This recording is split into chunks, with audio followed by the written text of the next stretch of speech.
तो last class में हम लोगों ने पढ़ा था कि ऑटोट्रॉपिक न्यूट्रिशन क्या होता है और हेट्रोट्रॉपिक न्यूट्रिशन क्या होता है। तो मैंने बोला था कि हेट्रोट्रॉपिक न्यूट्रिशन के हम लोग वेरियस पार्ट्स अगले लेक्चर में पढ़ेंगे। तो आज हम लेके आए हैं various types of heterotrophic nutrition. तो मेनली जो हेट्रोट्रॉपिक न्यूट्रिशन जो भी परफॉर्म करते हैं ऑर्गेनिज्म, मैंने आपको बताया था कि उनमें क्लोरोफिल नहीं पाया जाता है। उनमें क्लोरोफिल नहीं पाया जाता है, इसलिए वो इनऑर्गेनिक मटेरियल जैसे कि कार्बन डाइऑक्साइड और वाटर से अपना खाना प्रिपेयर नहीं कर पाते हैं, जिसके कारण उनको हेट्रोट्रॉपिक मोड ऑफ न्यूट्रिशन को फॉलो करना पड़ता है, जिसमें वो दूसरे के ऊपर डिपेंडेंट रहते हैं अपने खाने के लिए। तो उसमें डिपेंडेंट रहने के भी डिफरेंट डिफरेंट तरीके हैं। तो इसलिए हेट्रोट्रॉपिक न्यूट्रिशन को 3 कैटेगरी में कैटेगराइज किया गया है। तो पहला है सेप्रोट्रोफिक न्यूट्रिशन, जिसको सेप्रोफाइटिक न्यूट्रिशन भी कहा जाता है। इसका दूसरा नेम है सेप्रोफाइटिक न्यूट्रिशन। दूसरा है पैरासाइटिक न्यूट्रिशन और तीसरा है होलोजोइक न्यूट्रिशन। ये तीनों आपको दिख रहा है, ये तीनों नोट कर लीजिए। आज हम इसको पढ़ते हैं कि हर न्यूट्रिशन में क्या क्या डिफरेंसेस हैं। ओके, तो हम लोग आगे चलते हैं।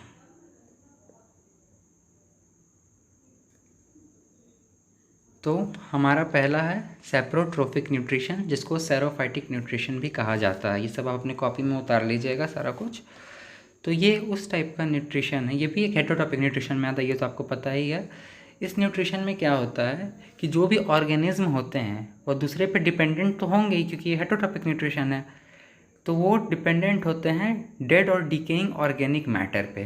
जैसे कोई भी लकड़ी फॉरेस्ट में मर गया, ऐसे पड़ा हुआ है, कोई भी चीज़ जो धीरे धीरे डीके होने लगती, जैसे हमारी डेड बॉडीज़ भी डीके होने लगती है धीरे धीरे। तो उस पर जो भी परफॉर्म करते हैं ऑर्गेनिज्म, अपने आप को फीड करते हैं उस पर, जिसके कारण जिसको हम लोग स्कैवेंजर्स भी एक तरह से कहते हैं, स्कैवेंजर्स के अंदर भी ये आते हैं, वो अलग चीज़ वैसे हो जाता है। डिकम्पोजर्स कह सकते हैं इनको, ठीक है। स्कैवेंजर तो अलग चीज़ आ जाते हैं, वो जानवर आ जाते हैं। डिकम्पोजर्स कह सकते हैं इनको। तो वो डेड और डिकिंग मैटर पे, एनिमल्स पे, प्लांट्स पे, रोटन ब्रेड पे, ये सब पे वो अपने खाने को अपने आप को फीड करते हैं। ओके, तो सैप्रोफाइटिक में एक सैप्रो वर्ड आ रहा है, जिसका मतलब ही है रोटेन। तो इस टर्म से भी आप उस चीज़ को याद रखिएगा कि सैप्रो मतलब रोटेन। तो डेड और डिकेइंग कौन सा है? सैप्रोफाइटिक न्यूट्रिशन में डेड और डिकेइंग होता है। ओके, और जो भी ऑर्गेनिज्म सैप्रोफाइटिक न्यूट्रिशन को परफॉर्म करते हैं, उसके द्वारा फीड करते हैं अपने आप को, उन ऑर्गेनिज्म को सैप्रोफाइट्स कहा जाता है, एज मेंशन्ड यहाँ पे लिखा हुआ है। ये सारा कुछ आप उतार लेंगे क्योंकि आपको फिर आज बाद में ध्यान में रहेगा। इसके एग्जाम्पल्स कुछ कुछ हैं, जैसे फंजाई के अंदर आते हैं ब्रेड मोल्ड, मशरूम येस्ट, और बहुत सारे बैक्टीरिया भी सैप्रोफाइट्स में आते हैं। जैसे कि ये फ़ोटो आप देख रहे हैं, ये है ब्रेड मोल्ड की फ़ोटो। उसके डिफरेंट पार्ट्स को यहाँ लेबल किया गया है। ये सब हमें नहीं पढ़ना है, ऐसे ही मैंने बस फ़ोटो दिखा दिया आपको। और ये है मशरूम येस्ट, जो कि आप देख रहे हैं कि वुड पे इनकी फ़ोटो है। ये जो लकड़ी सड़ी हुई है, गली हुई है, उस पर ये अपने आप को फीड कर रहे हैं और यहाँ पे ग्रो कर रहे हैं। तो ये मशरूम येस्ट, ये दोनों एग्जाम्पल हैं, और ये दोनों फंजाई की कैटेगरी में आते हैं। और ये दोनों क्या कहलाते हैं? सैप्रोफाइट्स कहलाते हैं, क्योंकि ये सैप्रोफाइटिक मोड ऑफ न्यूट्रिशन को परफॉर्म करते हैं, जिसमें डेड और डिकेइंग एनिमल, प्लांट्स पे वो लोग अपने आप को फीड करते हैं और ज़िंदा रखते हैं। We will now study the parasitic nutrition. Saprophytic nutrition सबको क्लियर हो गया होगा, एक आध बार रिवाइज कीजिएगा, याद हो जाएगा। पैरासाइटिक न्यूट्रिशन, तो पैरासाइटिक न्यूट्रिशन भी एक हेट्रोट्रॉपिक न्यूट्रिशन है, जैसा कि आप जानते हैं। तो इसमें जो है ऑर्गेनिज्म अपना खाना दूसरे बॉडी से लेते हैं, लेकिन उसको मारते नहीं हैं। इन द सेंस किसी के बॉडी के कांटेक्ट में आके और उनके सेल्स से धीरे धीरे खाना वो अपने बॉडी में लेते हैं, अपने आप को फीड करते हैं। लेकिन उसमें जो मेन जो जिससे वो खाना लेते हैं वो मरते नहीं हैं। और जो ऑर्गेनिज्म ये पैरासाइटिक मोड ऑफ न्यूट्रिशन को फॉलो करते हैं, वो क्या कहलाते हैं? पैरासाइट्स कहलाते हैं। तो पैरासाइटिक मोड ऑफ न्यूट्रिशन जो भी पैरासाइट्स फॉलो करते हैं, जो ऑर्गेनिज्म फॉलो करते हैं, उनको पैरासाइट्स कहते हैं। जो पैरासाइट्स फॉलो करते हैं, तो वो जिस भी अदर ऑर्गेनिज्म से अपना खाना वो लेते हैं, उनको एक टर्म दिया गया है जिसको होस्ट कहते हैं। तो वो होस्ट के बॉडी के कांटेक्ट में आते हैं और उनके सेल्स से अपने आप को फीड करना स्टार्ट करते हैं। तो होस्ट कोई भी हो सकता है, कोई भी एनिमल, कोई भी प्लांट होस्ट हो सकता है। इनफैक्ट हम लोग भी एक होस्ट हैं। हमारे अंदर भी बहुत सारे बैक्टीरिया हैं जो रहते हैं हमारे अंदर, और हमारा ही एनर्जी यूज़ करते हैं, हमारा ही सेल्स का खाना यूज़ करते हैं वो। तो हम लोग ह्यूमन बींग्स भी एक होस्ट के एग्जाम्पल हैं। तो हम लोगों को जान लेना चाहिए कि पैरासाइट्स एक बहुत ही मतलब जानलेवा भी हो सकते हैं पैरासाइट्स, क्योंकि मोस्ट ऑफ द डिजीज़ जो होते हैं, जो बीमारियां होती हैं हार्मफुल जो होती है हम ह्यूमंस के लिए, चाहे वो हमारे डोमेस्टिक एनिमल्स के लिए ही बहुत हार्मफुल होती है, एनिमल्स को भी बहुत सारे बैक्टीरियल इन्फेक्शन हो जाते हैं कभी कभी, तो वो अक्सर जो भी इन्फेक्शन होते हैं वो पैरासाइट के कारण ही होते हैं। तो पैरासाइट क्या करता है जिसके कारण इन्फेक्शन होते हैं? तो आपको समझ में आ गया होगा कि पैरासाइट जैसे कि हमें अपना होस्ट बना लेता है, ठीक है। अब वो हमारी एनर्जी यूज़ कर रहा है, हमारी एनर्जी यूज़ कर रहा है, तो हमारा सेल कम एनर्जी यूटिलाइज़ कर पा रहा है, मतलब जितनी उसकी रिक्वायरमेंट है वो उसे मिल नहीं रहा है। क्यों नहीं मिल रहा है? क्योंकि पैरासाइट हमारे बॉडी के सेल्स का खाना चुरा रहे हैं। तो उससे क्या होता है कि धीरे धीरे हमारे बॉडी में वीकनेस आने लगती है, ठीक है। हमें ज़्यादा खाने की ज़रूरत है पर वो रिक्वायरमेंट हमारे बॉडी में पूरा नहीं हो रहा है, तो हमें धीरे धीरे वीकनेस होने लगती है और हमारा तबीयत ख़राब हो जाता है। तो एग्जाम्पल जैसे आप देख सकते हैं, बहुत सारे फंजाई और बैक्टीरिया इस कैटेगरी में भी आते हैं। जैसे कि एक एग्जाम्पल है कैस्कूटा। कस्कूटा एक प्लांट है। तो ये एक प्लांट है जो कि पैरासाइट है। ये दूसरे प्लांट के ऊपर वहाँ पे अपना मतलब पूरा तरीके से उसको कब्ज़ा करके, जैसे मैं अभी आपको एक फ़ोटो दिखा देता हूँ। तो ये है कस्कूटा प्लांट। तो ये है, दिख रहा है आपको जो ऊपर झल्ले झल्ले से ये पूरे हैं पेड़, ये एक पूरे ट्री को, एक बड़े से ट्री को कवर किए हुए हैं, जिससे वो अपने आप को न्यूट्रिएंट्स प्रोवाइड करवा रहे हैं उसी ट्री का खाना छीन के। ये आपने जनरल लाइफ में भी शायद कहीं कहीं देखा होगा, ऐसे बहुत सारे प्लांट्स जो कि एक ट्री के ऊपर ऐसे ऐसे घूम फिर के ऐसे ही लगे हुए रहते हैं। तो उनको खाना क्या चीज़ से मिलता है? वो उस ट्री से ही खाना लेते हैं, उसको होस्ट बना लेते हैं अपना, इसी टर्म को होस्ट कहेंगे हम। और एग्जाम्पल है यहाँ प्लाज्मोडियम और राउंड वॉर्म्स। ये सब एनिमल के कैटेगरी में आते हैं जो कि पैरासाइट हैं और जो कि दूसरे को होस्ट बना लेते हैं। अब प्लाज्मोडियम के बारे में जानते हैं। मलेरिया का नाम आप लोगों ने सुना होगा। मलेरिया जो बीमारी होती है वो प्लाज्मोडियम के द्वारा ही होती है। तो प्लाज्मोडियम एनिमल, मतलब ये माइक्रो ऑर्गेनिज्म है एक, तो उसको एनिमल के कैटेगरी में ही रखा जाता है। तो ये सब पैरासाइट्स हमारे लिए बहुत हार्मफुल होते हैं। जैसे कि प्लाज्मोडियम के बारे में, वो मलेरिया कॉज कर सकता है। राउंड वॉर्म जो कि मैन और डोमेस्टिक एनिमल के ही अंदर पाया जाता है बहुत टाइम, और वो एनिमल और ह्यूमंस को होस्ट बना के अपने आप को फीड करता रहता है। और बहुत सारे अदर एग्जाम्पल यहाँ आपको दिख रहे हैं, टिक्स, लाइस, लीचेस और टेप वॉर्म, समथिंग। तो ये है प्लाज्मोडियम का इमेज। प्लाज्मोडियम कुछ ऐसा दिखता है जो कि हमारे बॉडी में मलेरिया के लिए रिस्पॉन्सिबल होता है। मलेरिया बीमारी जो होती है उसके लिए रिस्पॉन्सिबल होता है। और ये है एक नॉर्मल राउंड वॉर्म के इमेज, ठीक है। ये सारे किसके एग्जाम्पल हैं? पैरासाइट्स के एग्जाम्पल हैं। ओके, तो ऐसे डायग्राम वगैरह में कुछ इंपॉर्टेंट नहीं है, लेकिन मैं ऐसे ही आपको दिखा दे रहा हूँ ताकि आपको और अच्छे से माइंड में याद रहे। ओके,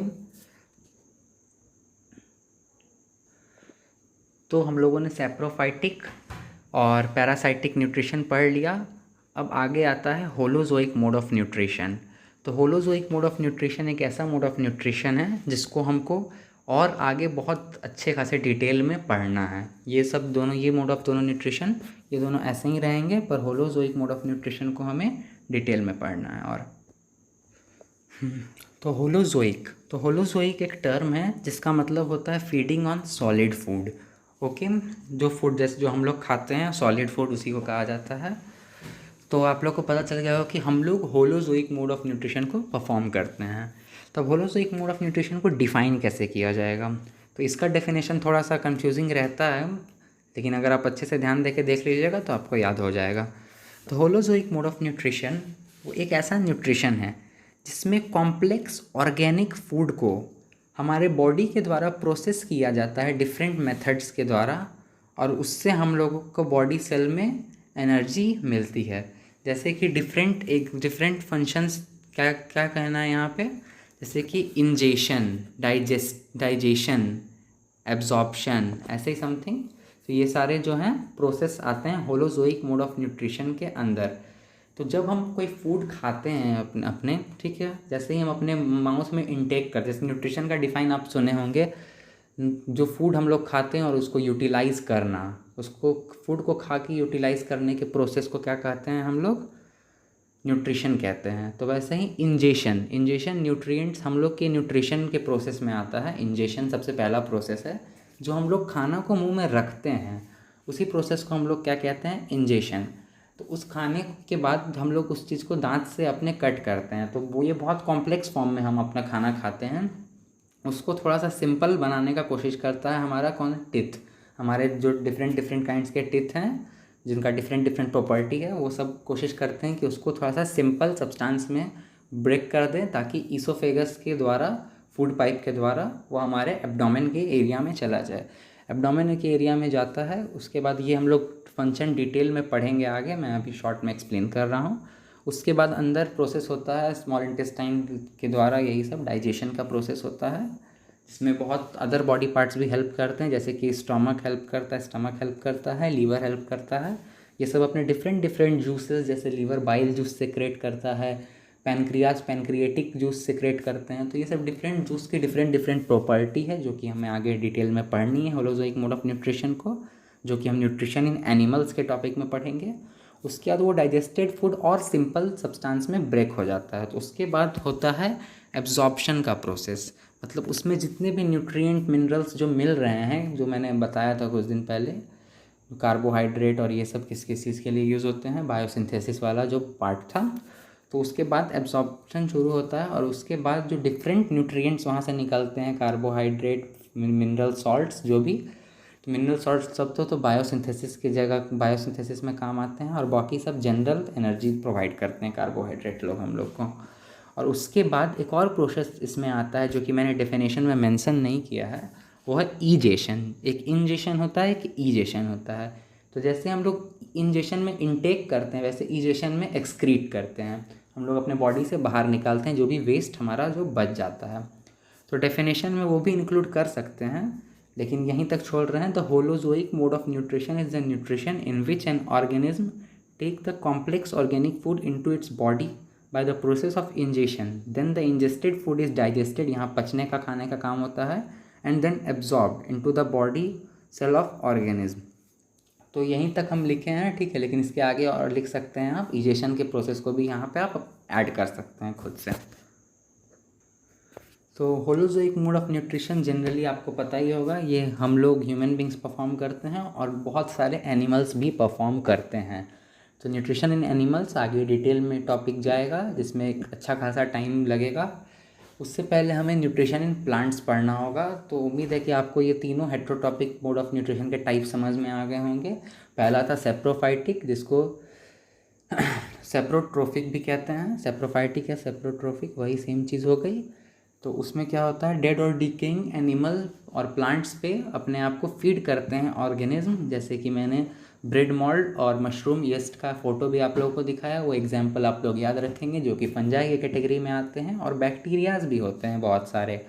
उसके बाद आते हैं पैरासाइटिक न्यूट्रिशन में, पैरासाइटिक मोड ऑफ न्यूट्रिशन, जिसके ऑर्गेनिज्म को कहते हैं पैरासाइट्स, जो कि उसको परफॉर्म करते हैं, जो कि एक होस्ट ऑर्गेनिज्म के बॉडी के अंदर रह के या उसके बाहर रह के, उसके कांटेक्ट में रह के उन्हीं से अपने आप को फीड करते हैं, और वहीं से एनर्जी गेन करते हैं, और वहीं से अपने आप को सर्वाइव करने में मदद करते हैं।